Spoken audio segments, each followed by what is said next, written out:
ব্যারাকপুর বারাসাত রোডের জনপ্রিয় বিরিয়ানির মালিককে ফের একবার হুমকির অভিযোগ।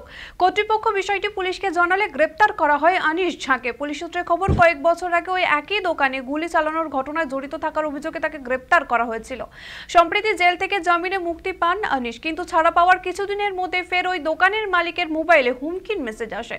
তদন্তে নেমে মোহনপুর থানার পুলিশ আনিস ঝাকে গ্রেপ্তার করে। তবে আনিস সত্যি এই হুমকির পেছনে রয়েছে কিনা তা এখনো স্পষ্ট নয় বলেই জানান পুলিশ আধিকারিকেরা।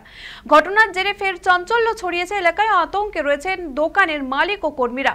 পুলিশ জানিয়েছে নিরাপত্তা বাড়ানো হয়েছে এবং গোটা ঘটনায় আর কে কে জড়িত আছে তা খতিয়ে দেখা হচ্ছে।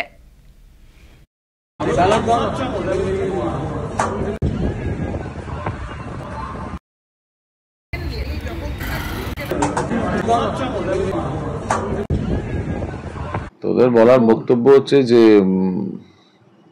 মানে কোর্টে কোনো সাক্ষী দেওয়া যাবে না। নিরাপত্তা ডেফিনেটলি অবশ্যই মানে একটা অভাব বোধ করছিলাম এবং তার জন্য প্রশাসন যথেষ্ট সাহায্য করেছে।